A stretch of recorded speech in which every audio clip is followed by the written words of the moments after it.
Policymakers in Europe and international organizations are stressing the importance of protecting the rights and lives of vulnerable migrants. But there is no consistent practice in identifying and addressing vulnerabilities among the migrants seeking protection.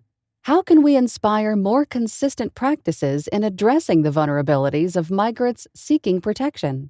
How can we guarantee that these practices reflect their experiences? And how do we prevent migrants from facing even greater levels of vulnerability? In 2020, members of the VULNER International Research Project set out to find answers to these questions. In addition to interviewing state actors, aid workers, and other stakeholders across 7 countries, the team recorded testimonies from hundreds of asylum seekers, refugees, and other migrants seeking protection. Here are the 10 key messages based on the VULNER team's findings. Key message number 1. Asylum seekers often feel like passive bystanders and experience periods of indefinite waiting and intense pressure, which contribute to further vulnerabilities. While waiting for a reply on their asylum application, asylum seekers need to be better connected to their application process through strengthened information channels. Key message number 2. Large-scale accommodation centers provide little space, privacy, and protection. Some state authorities, such as in Germany, require asylum seekers, even those who have access to other options, to live in mass housing.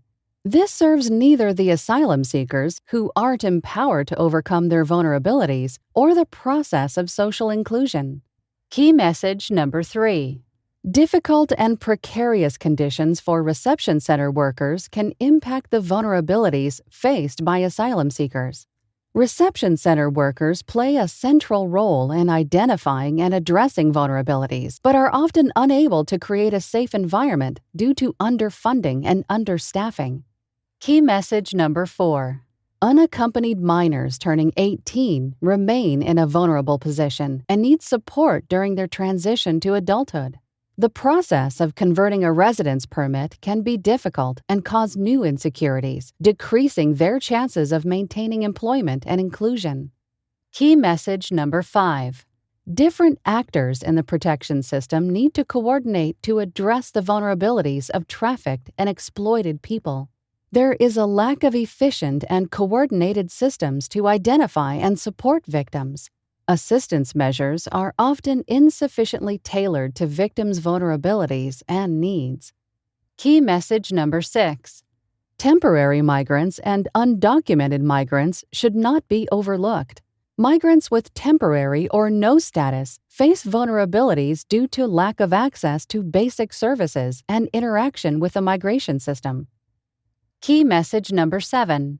Resettlement and legal migration pathways must be expanded and improved. Many refugees in first countries of asylum, which are also developing countries, have limited access to resources to cope with their vulnerabilities. Yet, only a small minority of refugees are resettled, creating false hopes and frustration. Key message number 8.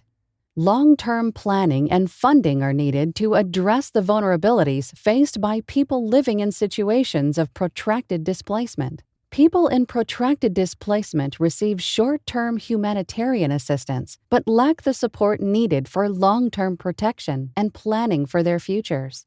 Key message number 9. Vulnerabilities intersect, and the practices of states and institutions that address only one category of vulnerability at a time are ineffective. An intersectional approach to the asylum process would ensure a holistic and multidisciplinary assessment of vulnerabilities. Key message number 10. The adverse effects of the legal and bureaucratic uses of vulnerability to identify protection needs must be acknowledged and managed to uphold the rights of migrants seeking protection. Vulnerability is an affective concept with strong emotional connotations that creates subjectivity towards determining victimhood and deservingness. Discussions on identifying and assessing vulnerabilities should not divert focus from upholding the rights of all migrants. Overall, the key messages highlight the need for consistent policies, laws, and practices in addressing the vulnerabilities of migrants seeking protection. For more information about the VULNER project and to read our policy handbook, which includes detailed policy recommendations, visit www.vulner.eu.